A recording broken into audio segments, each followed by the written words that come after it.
Dun dun dun dun dun dun dun dun dun dun dun dun dun dun dun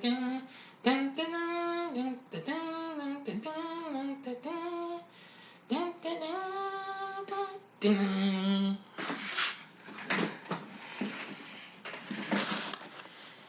Let's talk about Indiana Jones and the Last Crusade. Big D's Entertainment Rankings and Reviews.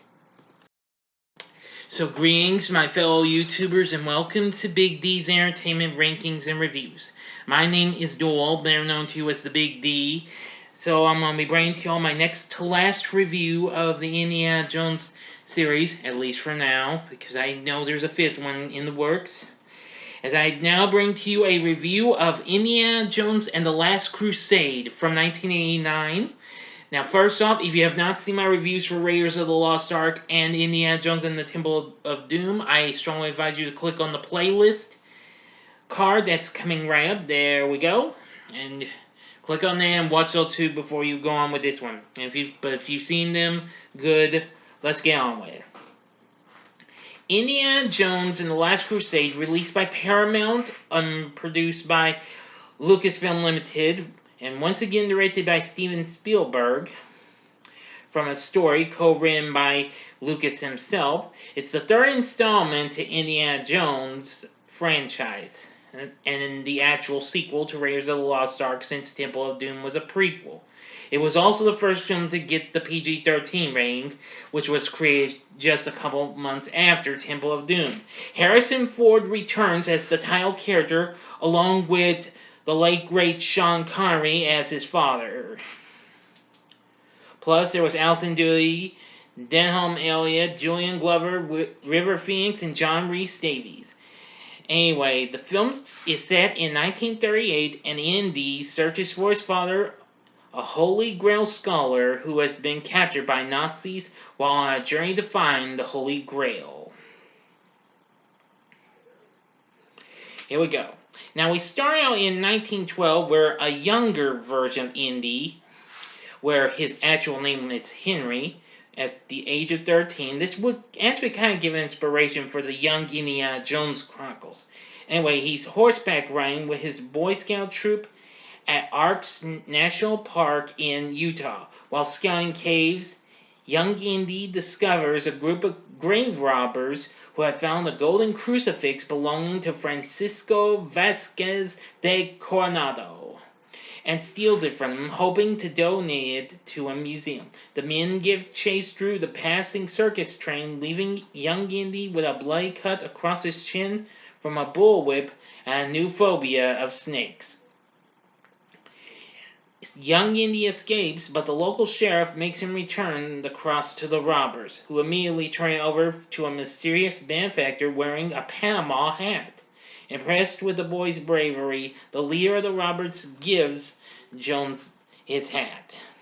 In 1938, Indy fights Panama Hat and his henchmen on a ship off the coast of Portugal, escaping overboard just before the ship explodes. He recovers the cross and donates it to Marcus Brody's museum. Later, Indy learns from Walter Donovan that his father, Henry Jones Sr., was searching for the Holy Grail using an incomplete inscription from a stone tablet as a guide and has since vanished. Indy receives Henry's Grail diary via mail from Venice and heads there with Marcus, where they meet Henry's Austrian colleague, Dr. Elsa Snyder.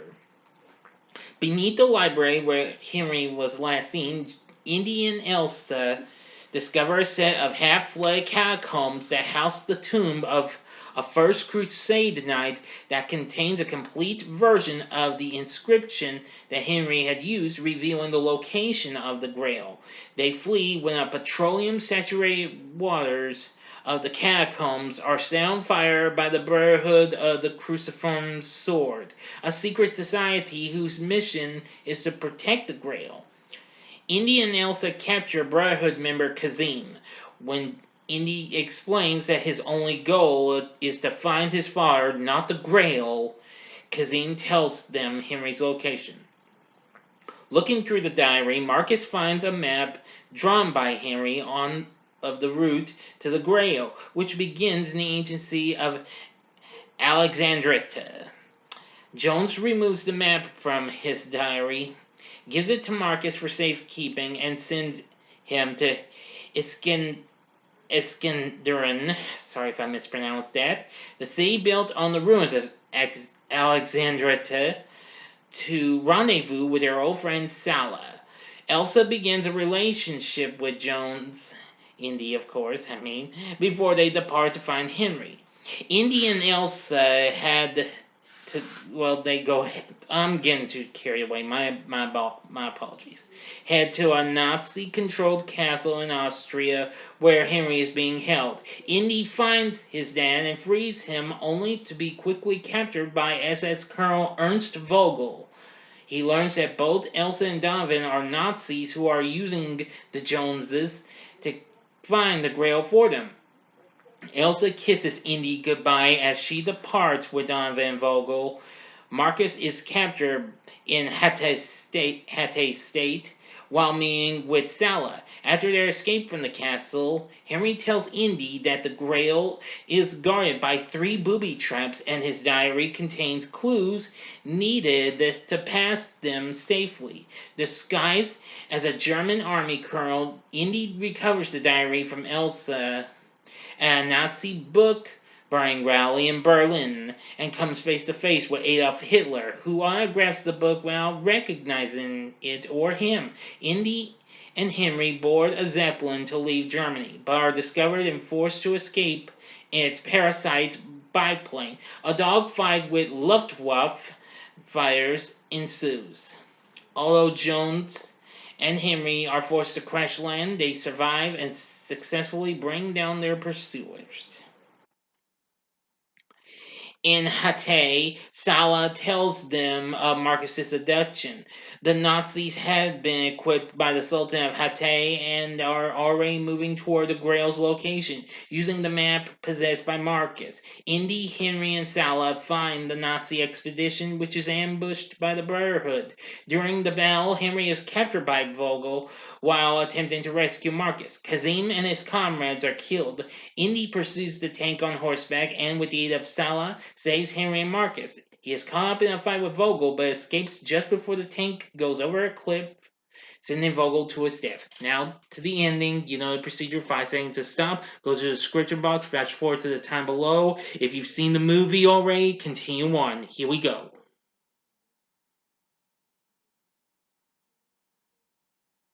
Okay, you've been warned. Indy, Henry, Marcus, and Sala catch up with the surviving Nazis, led by Donovan and Elsa, who have found the temple in the canyon of the Crescent Moon, where the Holy Grail is kept, but are unable to get past the first trap. Donovan shoots and mortally wounds Henry to force Indy to risk his life in the traps to find the Grail and use its healing power to save his father. Using the information in the diary and followed by Donovan and Elsa, Indy safely overcomes the traps, which include fast-moving saw blades, a word puzzle, and a hidden bridge over a bottomless pit, and reaches the Grail's chamber, which is guarded by a knight. The man has been kept alive for 700 years by the power of the Grail, which is hidden among dozens of false Grails. The true Grail grants eternal life, while the false ones will kill any user. Elsa intentionally selects a wrong cup for Donovan, causing him to rapidly age and crumble to dust after drinking from it. Indy drinks from a simple clay cup that proves to be the true Grail, but the knight warns that it cannot be taken out of the temple and that its guardian must stay within in order to remain immortal. Indy finds the Grail with holy water and brings it to Henry, healing him instantly. Elsa disregards the knight's warning and tries to take the Grail with her, causing the temple to collapse around them when she crosses the great seal set in the floor in at the entrance. When the Grail falls into a chasm in the floor, Elsa plummets to her death trying to recover it. Indy nearly suffers the same fate before Henry persuades him to leave it. The Grail Knight bids them farewell as they escape. After leaving the temple, the Joneses, Marcus, and Sala ride off into the sunset. End of story. So what did I think of Indiana Jones and the Last Crusade? Well, I will say this was another good movie.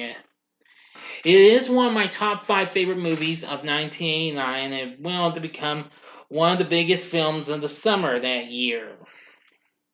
It was released in May of '89. And it did pretty well, going on to make $474 million worldwide. And it won an Academy Award for Best Sound Effects Editing. Anyway, while aside from Harrison Ford's portrayal as Indy and Sean Connery as his father, Henry Jones Sr., I did enjoy the performances from everyone else. Now, Denholm Elliott is Marcus Brody, and did pretty good. Alison Dooley played Elsa, very good. John Rhys Davies plays Sala, which of course he and Marcus both return after being seen in Raiders of the Lost Ark. And playing Donovan is Julian Glover, who had previously appeared in The Empire Strikes Back as General Veers. Yes, that's right. Anyway, I will say that, though I've only seen a few times less than I have with Raiders and Temple of Doom, I have to admit that this was so incredible. It's very epic, it's exciting, just like what you could get from any other movie in the Indiana Jones franchise. However, it'd be years before Indy would come back. In 2008, after almost a 20-year absence, Indy was back in Indiana Jones and the Kingdom of the Crystal Skull, which will be coming up very soon. But anyway, with a real good cast, plus another good score by the legendary John Williams, Spielberg's directing, and all that jazz, with the action and all that stuff you can get from the other Indy movies. Would I recommend Indiana Jones and the Last Crusade? Hell yeah! This is another one you can't afford to miss. I really loved a lot of this. I especially enjoyed the battle on the tank. That was really cool. Just about everything in this movie was really good. You won't be disappointed if you haven't seen it. But anyway, if you've seen Indiana Jones and The Last Crusade, please tell me in the comment section below what you've thought about it. If you like this video, click the like button, subscribe to my channel, be a part of the Big D Nation. And next time, I will be bringing to you a review of Indiana Jones and the Kingdom of the Crystal Skull. But before that, I will give you a review of The Hitman's Bodyguard first. So don't worry, they'll both be coming up next time, alright? Promise. Okay, thanks for watching. And if you like this, you may want to check out some of these other big summer movies. Well, check out 2 of these other big summer movies of 1989. In the upper left-hand corner is the review I did for Batman with Michael Keaton and Jack Nicholson, which Tim Burton directed. Real good movie. And the upper right-hand corner is my review of Ghostbusters 2. Or if you want some more of the late great Sean Connery, go to the bottom left-hand corner and see him in his first appearance as James Bond 007 in Dr. No, which very soon I will be continuing the summer of 007 this week. And the bottom right-hand corner is a button you can click to subscribe. If you like rankings and reviews on movies, TV, music, video games, etc., then I'm your guy. Thanks for watching. Until next time, I'm the Big D saying, see ya.